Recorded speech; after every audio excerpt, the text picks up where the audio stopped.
오늘 우리에게 주시는 하나님 말씀 함께 찾도록 하겠습니다. 오늘 하나님 말씀은 구약 성경 창세기 32장 26절부터 30절까지의 말씀입니다. 구약 성경 50면에 있는 창세기 32장 26절부터 30절까지 지난주일에 이어서 그 강가로 7번째 야복 강가에서 보니엘의 축복을 받다라는 제목으로 말씀 받도록 하겠습니다. 32장 26절 제가 먼저 읽어드리겠습니다. 그가 이르되 날이 세려하니 나로 가게 하라. 야곱이 이르되 당신이 내게 축복하지 아니하면 가게 하지 아니하겠나이다. 그 사람이 그에게 이르되 내 이름이 무엇이냐? 그가 이르되 야곱이니이다.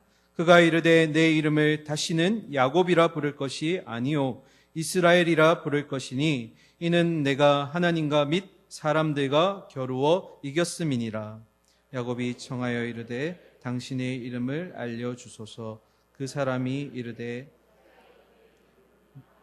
거기서 야곱에게 축복한지라. 다 함께 그러므로 야곱이 그곳 이름을 브니엘이라 하였으니 그가 이르기를 내가 하나님과 대면하여 보았으나 내 생명이 보존되었다 함이더라. 아멘.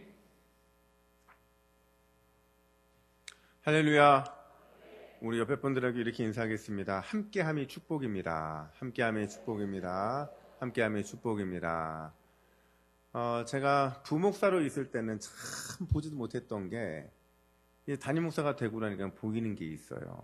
여러분 보셨는지는 모르겠는데 앞에 꽃꽂이 보이세요? 제가 이 꽃꽂이를 1부 때도 보면서 그 생각이 들었거든요. 이게 어떤 신학적인 의미가 있을까? 근데 여기 보시면 하필이면 꽃꽂이 이 자체로도 유지가 되는데 그걸 떠받치고 있는 이 나무가 몇 개인 줄 아세요? 3개입니다. 3개. 3개가 이걸 떠받치고 있는 걸 보면서 제가 그냥 그런 생각을 하는 겁니다.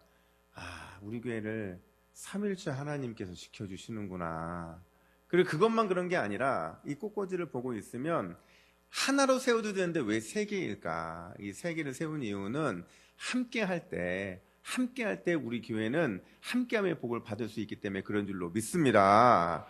그런 의미에 다시 한번 이렇게 인사하겠습니다. 우리 함께 한다는 건 동역이거든요. 동역의 은총입니다. 이렇게 인사하겠습니다. 동역의 은총입니다. 동역의 은총입니다. 어떤 젊은이가 외딴섬에서 영적인 이런 경건한 생활을 하고 있는 한 성직자를 찾아가게 돼요. 근데 그분은 세속이 아니라 그냥 본인만이 하나님과의 관계를 늘 이렇게 정결하게 세우기 위해서 깊은 산속에서 특별히 바위에 작은 집을 지어놓고 사시는 분이었거든요. 젊은이가 궁금한 것들이 많았는데 그 중에 하나가 그 목사님이 굉장히 오랫동안 영적인 싸움을 늘 해오시는 분이라는 걸 알고 있었어요. 그래서 이렇게 묻습니다. 요즘도 사단과 씨름하고 계신지요? 이 질문을 받자 성직자가 이렇게 대답을 해요. 여보게, 나도 늙었고 내 안에 사단도 늙어서 더는 씨름하지 않고 있다네. 대신 요즘은 늙지 않으시는 하나님과 씨름을 하고 있지. 젊은이가 다시 묻습니다. 하나님과 씨름을 한다고요? 하나님과 씨름하여 이기기를 바라고 지금 싸우는 겁니까? 그러자 그분이 다시 씩 웃으시면서 이렇게 말씀합니다. 아니요. 나는 하나님께 지기 위해 끊임없이 씨름합니다. 여러분, 우리의 신앙이 성숙한 신앙인지 아닌지를 판단할 수 있는 여러 가지 이런 방법들이 있는데 특별히 오늘 우리가 생각해 볼 만한 내 신앙의 성숙의 척도는 하나님께 지는 훈련을 내가 하고 있느냐 하는 겁니다. 여러분, 아무리 믿음이 있다고 하고 아무리 오랫동안 신앙생활을 하고 또 아무리 많은 성경적 지식과 수많은 기도의 제목으로 오랜 시간 기도했다 하더라도 우리가 하나님을 이기려고 한다고 한다면 그 사람의 신앙은 결코 성숙한 신앙도 잘하는 신앙도 아니라는 겁니다.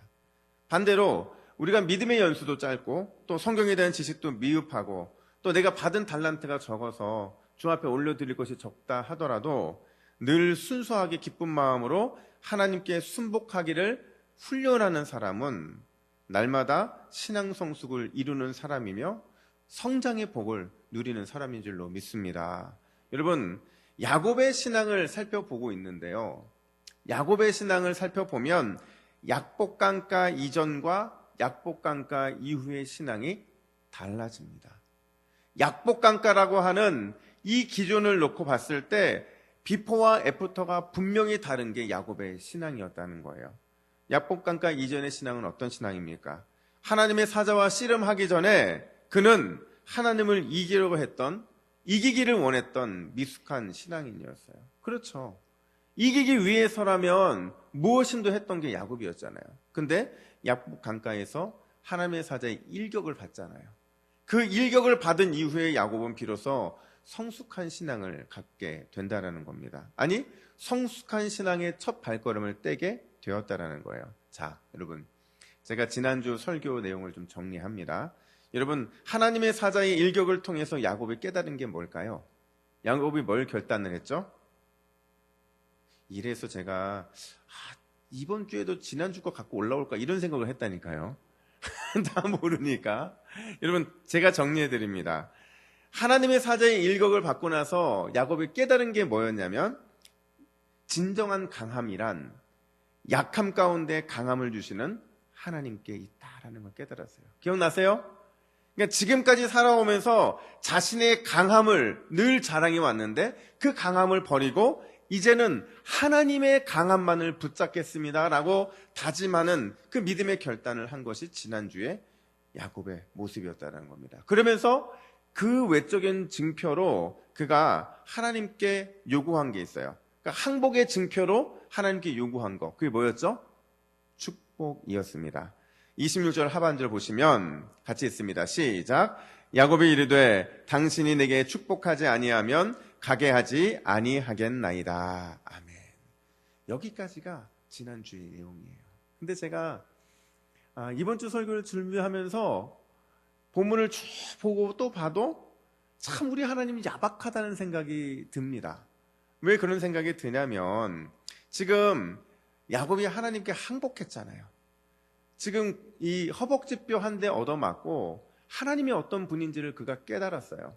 항복했으면 곧장 축복을 좀 주셔야 되는데 축복을 원하는 야곱에게 축복을 주지 않으십니다. 아니, 축복이 딜레이 되고 있는 것을 보게 돼요. 여러분 생각해 보세요. 항복을 했다는 것은 자신의 패배를 인정한 거잖아요.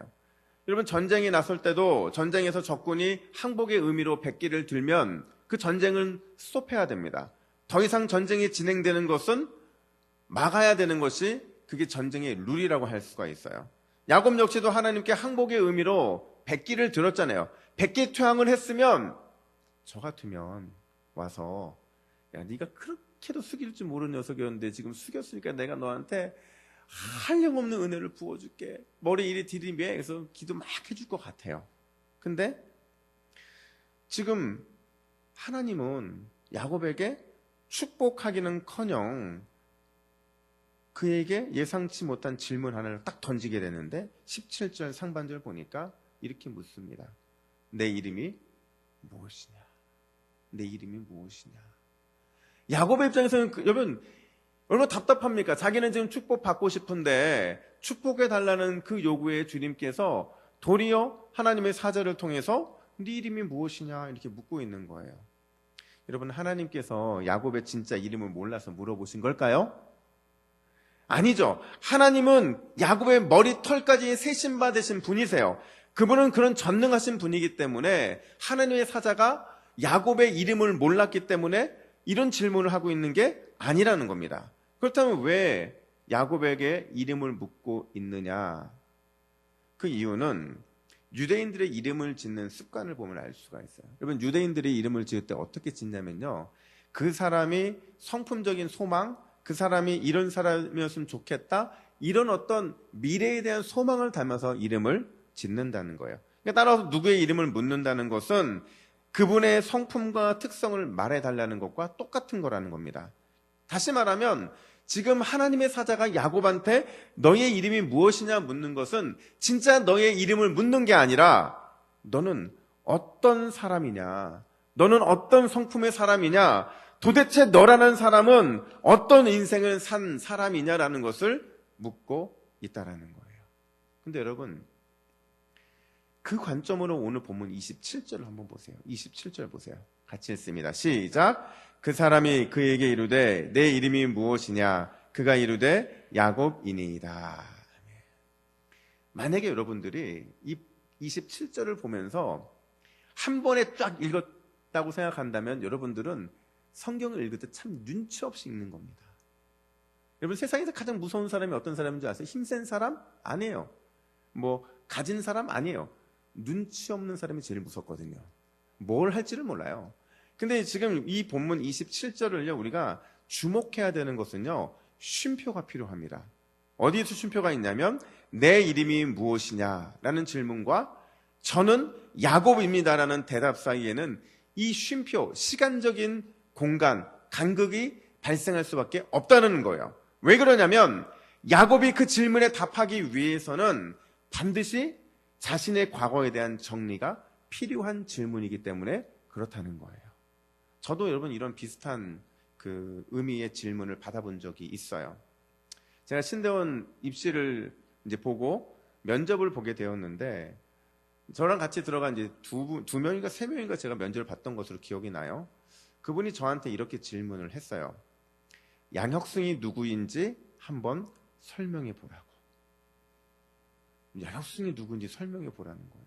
저 그때 알았어요. 아, 세상에서 제일 어려운 거는 수학 문제도 아니고 영어도 아니고 과학도 아니고 내가 누구인지 설명하는 게 제일 어렵구나. 공감 안 되시죠? 한번 좀 생각해 보세요. 제가 여러분들한테 여러분들이 어떤 사람인지 한번 누군지 설명해 보세요라고 한다면 여러분 어떻게 설명하겠어요? 다른 사람은 설명이 쉬워요. 근데 내 자신을 설명하는 것은 참 어렵습니다. 저도 뭐라고 설명하고 고민하던 찰나에 눈치 없는 한 그 면접하는 지금은 목사님이 되는데 그분이 먼저 얘기를 하는 거예요. 뭐라고 얘기를 하냐면 저는 어느 교회를 섬기는 누구이고 신앙의 연수는 어떻고 저는 이러한 삶을 살아왔고 저희 아버지는 뭐 하시고 어머니는 뭐 하시고 집부는 뭐고 다 설명을 하는 거예요. 호구조사 하듯이. 근데 제가 교수님의 얼굴을 딱 봤는데 떨어질 표정이신 거예요. 그래서 제가 순간 하나님 이거 무슨 어떤 대답을 원하는 질문입니까? 라고 고민을 하던 찰나에 하나님 저에게 주시는 마음이 이 질문의 의도는 내가 왜 신대원에 들어가야 하는지를 묻는 질문이구나. 그러니까 목회자로서의 소명을 물어보는 겁니다. 그래서 제가 이렇게 대답을 했어요. 하나님께서 죄인이었던 저를 구원해 주셨고 저는 그 구원의 은혜의 빛을 갚기 위해 기도하던 중 목회자로서의 부르심을 받았습니다. 그래서 신대원에 지원하게 된 것입니다. 누가 붙었는 줄 아세요? 다 떨어지고요. 저 혼자 그 방에서는. 제가 지혜가 있다니까요. 웃자고 한 얘기입니다. 여러분, 야곱도 동일한 질문을 받고 있는 겁니다. 하나님의 사자가 야곱에게 너의 이름이 무엇이냐라는 것은요, 네 안에 감춰져 있는 과거, 네 안에 감춰져 있는 진짜 모습이 무엇이냐는 거예요. 그걸 오픈하라는 얘기를 하고 있는 겁니다. 야곱이 이거 알았을까요? 몰랐을까요? 야곱이 얼마나 눈치가 빠르는데요. 야곱이 너의 이름이 무엇이냐라고 물어봤을 때 자기의 과거에 대한 이 모든 슬라이드가 지나가면서 한 곳에 딱 멈추게 돼요. 그 멈춘 지점이 언제냐면 똑같은 질문을 받았던 기억에서 멈춰 있어요. 여러분, 야곱의 인생에서 너의 이름이 무엇이냐라고 물었던 그때가 언제였을까요? 바로 장자권 탈취했던 바로 그 사건 때 똑같은 질문을 받았습니다. 여러분, 장자의 축복을 받으러 온 야곱에게 그의 아버지 이삭이 뭐라고 묻냐면요, 창세기 27장 18절 보세요. 같이 읽습니다. 시작. 야곱이 아버지에게 나아가서 내 아버지여 하고 부르니 이르되 내가 여기 있노라. 내 아들아 내가 누구냐. 내 아들아 내가 누구냐 이렇게 묻고 있는 거예요. 이 말은 바꿔 말하면 내가 축복해야 될 장자 에서가 맞느냐라는 질문을 하고 있는 겁니다. 이 질문에 야곱이 뭐라고 대답을 합니까? 19절 상반절 보시면 야곱이 아버지에게 대답하되 나는 아버지의 맏아들 에서로소이다. 여기에서 운명이 바뀌게 됩니다. 그 전까지 적어도 야곱은 야곱이었어요. 근데 그의 아버지 앞에서 당신의 맏아들 에서입니다 라는 대답하고 나서는 그는 이제부터 20년 동안 에서로 살아가야 되는 운명을 맞이하게 된 겁니다. 아무리 몸부림쳐도 에서로 살아갈 수밖에 없는 거예요. 왜냐하면 장자의 축복을 받았기 때문에 그런 거죠. 그런 의미에서 나의 아버지의 맏아들 에서로서이다라는 이 말은 20년 동안 그가 살게 될 인생을 함축적으로 보여주고 있는 거예요. 에서로처럼 살기 위해서 그는 자기의 가면을 씌웠잖아요.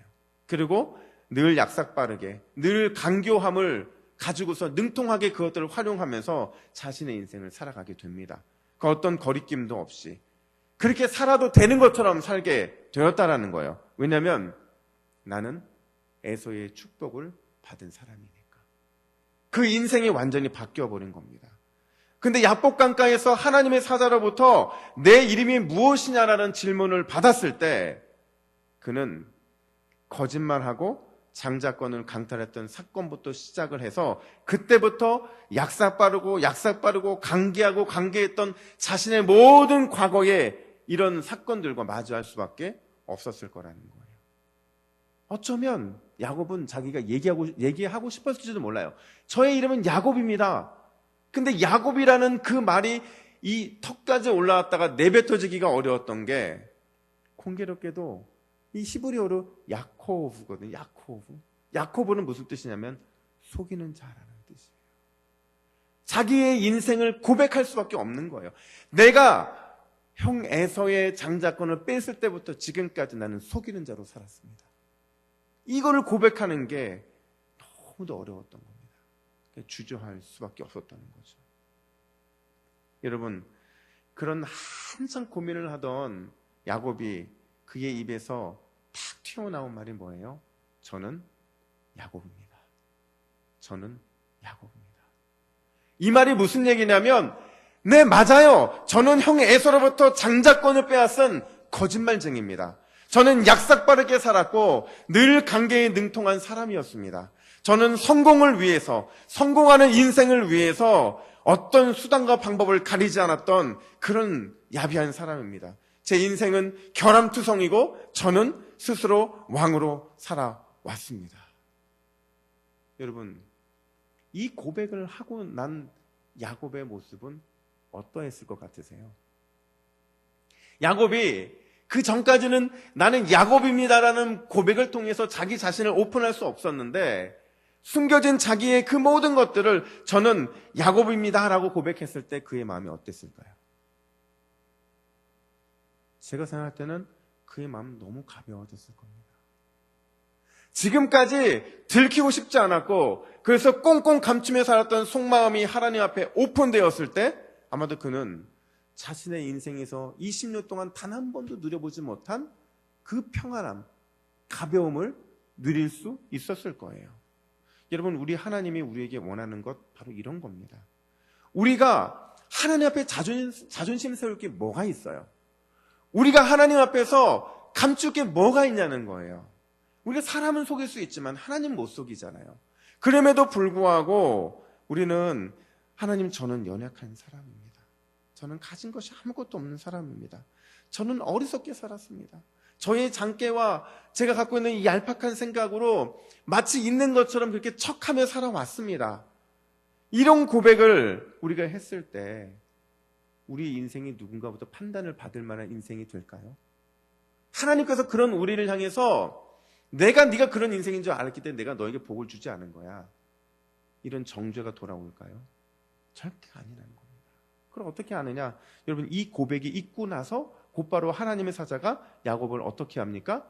축복합니다. 여러분 28절 보십시오. 같이 읽습니다. 시작. 그가 이르되 내 이름을 다시는 야곱이라 부를 것이 아니요 이스라엘이라 부를 것이니 이는 내가 하나님과 및 사람들과 겨루어 이겼음이니라. 아멘. 여러분, 이름이 바뀌잖아요. 지금까지 살았던 이 야곱이라는 이름이 이스라엘로 바뀌잖아요. 여러분, 이스라엘이 무슨 뜻입니까? 하나님과 겨루어 이겼다라는 거예요. 근데 여러분, 하나님을 우리가 이길 수 있습니까? 아무리 하나님이 보낸 사자라 할지라도 하나님의 계획 안에 있는 하나님의 권능의 사자인데, 심지어 어떤 신학자들은 지금 하나님의 사자로 나온 바로 이분이 장차 오실 예수님이라고 말을 합니다. 어떻게 그분을 이길 수 있습니까? 그러니까 이겼다는 이 말은요, 야곱이 하나님과 싸워 실제로 이겼다는 게 아니에요. 어떤 의미냐면 하나님 앞에서 자신의 부끄러움과 연약함을 오픈하고 내려놓음으로 인해서 결국 자신의 과거와 자신의 죄로부터 승리했다, 이겼다라는 것을 오늘 본문은 말해주고 있다라는 겁니다. 여러분, 그걸 어떻게 할까요? 30절 보세요. 30절 같이 읽습니다. 시작. 그러므로 야곱이 그곳 이름을 브니엘이라 하였으니 그가 이르기를 내가 하나님과 대면하여 보았으나 내 생명이 보존되었다 함이더라. 할렐루야. 여러분, 분이라는 히브리어는 얼굴이라는 뜻입니다. 엘이 하나님이니까 하나님의 얼굴을 봤다는 거거든요. 근데 중요한 것은 이 분이라는 단어의 어원을 찾아 올라가면 또 하나의 뜻이 있는데 덮다, 덮어버리다라는 의미가 있어요. 그러니까 무슨 말이냐면 브니엘이라는 것은 야곱의 과거, 야곱의 죄, 야곱의 삶의 무게를 하나님께서 덮어버리셨다는 의미인 거예요. 그래서 그가 하나님을 보았으나 죽지 않았다는 얘기를 하는 겁니다. 사랑하는 여러분, 인생의 이김, 신앙의 승리는 하나님 앞에 무거운 짐을 내려놓을 때 시작되는 줄로 믿습니다. 하나님의 덮어주심이 있을 때만이 우리는 그 하나님의 브니엘의 축복을 누리게 되는 것입니다. 나의 있는 모습 그대로, 나의 형편 그대로 주님 앞에 우리가 내려놓으면 우리 주님께서 그 모습과 그 형편을 축복으로 덮어주시는 겁니다. 이게 여러분 신앙의 묘미예요. 믿는 사람만이 누릴 수 있는 가장 기쁜 카타르시스라는 겁니다. 근데 여러분, 우리는 늘 바쁘다는 핑계 속에서 너무 많은 무거운 짐들을 짊어지고 살아가요. 해결되지 않는 짐들이 우리의 삶을 막 누르고 있음에도 불구하고 그게 누르고 있는 그 자체를 깨닫지 못하고 우리는 그냥 일상인 것처럼 살아가고 있다라는 거예요. 어떤 책에 보니까 이러한 상태를 이렇게 설명을 하더라고요. 한 예화인데, 할머니가 시골길을 걸어 나가고 있는데 옛 할머니들이 대부분 짐을 어떻게 짊어집니까? 머리에 크게 짊어지고 가시잖아요. 근데 한 승용차가 지나가다가 짊어지고 가시는 할머니가 너무 안타까워서 차에 태워드립니다. 어디까지 가시냐고 여쭤고 어디까지 간다고 말씀하시니까 거기까지 가기 위해서 이제 그 길을 쭉 가요. 그러면서 할머니와 이런저런 얘기를 나누다가 이제 할머니의 목적지가 다 도달했을 때 깜짝 놀라요. 왜냐면 할머니가 머리에 그 짐을 다 짊어지고 있는 거예요. 그래서 이분이 이렇게 묻습니다. 할머니, 왜 짐 보따리를 내려놓지 않으세요? 그랬더니 할머니가 뭐라고 대답합니까? 여보게, 차를 얻어 탄 것만 해도 내가 너무 미안한데 내가 어떻게 이 짐 보따리를 차에 내려놓을 수가 있어? 여러분, 지금 여러분은 웃었지만 이게 우리의 오늘을 살아가는 우리의 자화상일 수 있다라는 겁니다. 그렇다면 여러분, 그 짐을 내려놓기 위해서 오늘 양법강가에서 하나님을 만남으로 새롭게 거듭난 야곱에게 숙제가 남겨져요. 그 숙제가 뭐냐? 29절 상반절 보니까 야곱이 청하여 이르되 당신의 이름을 알려주소서, 이렇게 말을 합니다. 우리는 알죠? 이름을 묻는 이유가 뭔지 알죠? 하나님의 사자가 야곱에게 이름을 물었던 것처럼 야곱도 동시에 그에게 이름을 묻습니다. 당신의 이름을 알려주소서. 이 말은 하나님, 이제는 내가 하나님을 더 많이 알고 싶습니다. 하나님, 이제는 당신을 조금 더 내가 경험하기를 원합니다. 이걸 한마디로 바꿔 말하면 하나님의 축복이 아닌 이제는 축복의 하나님을 알기를 원합니다 라는 고백을 하고 있는 거예요. 여러분, 오해하지 마셔야 됩니다. 하나님의 축복을 추구하는 것과 축복의 하나님을 갈망하는 것은 다른 것입니다. 야곱의 인생이 지금까지 하나님의 축복을 추구하는 인생이었다면 약복강가에서 하나님을 만남으로 인해서 그는 하나님의 축복이 아닌 축복의 하나님을 갈망하는 인생으로 거듭나게 되었다는 사실입니다. 여러분, 하나님의 축복, 특별히 축복의 하나님을 갈망한다는 게 무슨 뜻입니까? 축복의 하나님을 갈망한다는 것은 내 힘이 아니라 하나님이 주시는 힘, 주님의 힘으로 살아가며 주님을 경험하겠다라는 겁니다. 하나님 앞에 내 인생의 모든 무거운 짐을 내려놓고 주님의 덮어주심의 은혜 안으로 내가 들어가겠다는 겁니다. 여러분, 축복의 하나님을 경험하게 될 때 하나님의 축복은 이미 우리의 삶에 주어지는 줄로 믿습니다. 하지만 역으로 하나님의 축복만을 추구하는 인생은 하나님을 경험할 수가 없어요. 그 축복으로 내가 편안하게 살고 부유하게 되고 내 인생이 뭔가 시원한 대로처럼 활짝 열린다 할지라도 하나님을 모르는 인생은 그 축복이 온전한 축복으로 나타날 수 없기 때문에 그렇다는 거예요. 저희 어머니는 이틀에 한 번씩 꼭 투석을 받아야 하는 투석 환자예요. 한 15년 정도, 20년 된 것 같아요. 그러니까 처음에 투석을 받으실 때 가족들이 진짜 고생했거든요. 걱정을 많이 했어요. 왜냐하면 저희 집안에 이런 질병을 가진 사람이 없어요. 근데 갑자기 왜 저희 어머니가 그런 질병을 가지셨냐면 교회가 좀 시끄러운 교회였는데 그 교회에서 어떻게 해서든 중립에 서려고 노력하시다 보니까 스트레스가 너무 많으시는 거예요. 그래서 급성 당뇨가 찾아오게 되었는데 이제는 저희 어머니가 삶이 너무 고정되어 있다 보니까 무기력하잖아요. 그리고 이제 교회 생활도 제대로 할 수 없는 거예요. 이틀에 한 번씩 가야 되니까 이제는 마음 놓고 철야 예배도 못하고 철야 기도도 못하고 뭐 새벽도 날마다 나갈 수 없고 그러니까 너무 마음이 힘드신 거예요. 근데 제가 늘 저희 어머니께 묻는 말이 뭐냐면 어머니 투석 많이 힘드시죠? 이런 걸 늘 묻거든요. 근데 저희 어머니가 그 물을 때마다 늘 하시는 말씀이 주변에서 많은 사람들이 똑같은 질문을 너무 많이 한다는 거예요. 근데 저희 어머니가 늘 그럴 때마다 늘 하시는 말씀이 저는 투석을 즐기러 온다 맨날 그러신다는 거예요. 근데 그럴 수밖에 없는 게 저희 어머니 투석 갈 때도 너무 씩씩하게 가십니다. 지금까지 한 번도 아버지의 이런 뭔가 이렇게 섬기는 걸 많이 경험 못 하신 것 같은데 요즘에는 아버지의 섬김을 정말 많이 받아요. 라이드를 누가 하냐면 저희 아버지가 해요. 어머니를 모시고 병원에 모시다 드리고 돌아오시고 이게 어떻게 보면 행복의 조건일 수 있을 것 같기도 한데 그것보다도요 저희 어머니는 투석하러 가는 게 너무 행복하시대요. 그래서 한 번은 어떤 분이 이렇게 물어보신다는 거예요. 아니 왜 그렇게 투석할 때 늘 싱글벙글하고 웃고 기쁨으로 늘 충만하시냐고. 그때 저희 어머니가 뭐라고 얘기하냐면 예수님 믿는데 뭐가 힘들어요. 그러니까 저쪽에 있던 한 분이 그 말을 듣고 이렇게 받아치는 겁니다. 아니 나도 예수님 믿는데 난 힘든데? 그럼 무슨 얘기를 하는 겁니까? 하나님을 아는 만큼 하나님을 경험하는 만큼 우리의 삶의 짐은 가벼워지는 줄로 믿습니다. 하나님의 덮임을 누리는 만큼 그 하나님의 덮임을 인식하는 만큼 우리의 삶은 기쁨과 감사로 넘쳐날 줄로 믿습니다. 그 얘기를 하고 있는 겁니다. 사랑하는 여러분, 야곱에게 오늘 본문에서 내 이름이 무엇이냐 물으셨던 주님께서 오늘 우리에게 이렇게 묻습니다. 너의 이름이 무엇이냐?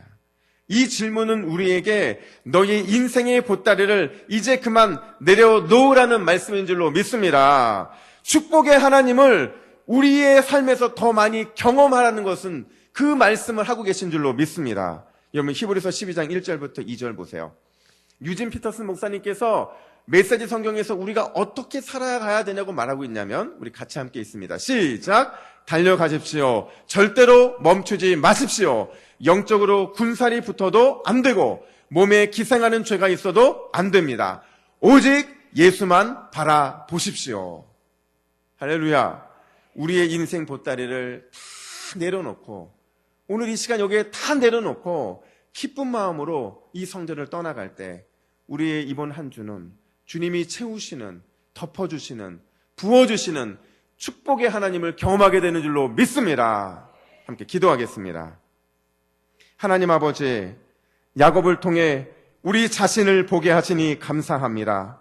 하나님 앞에 우리 자신을 내려놓는 것을 주저하지 않는 삶이 되게 하여 주시고 우리의 모든 것을 덮어주시는 주님의 크고 놀라운 사랑과 은혜를 이번 한 주도 경험케 하여 주시옵소서.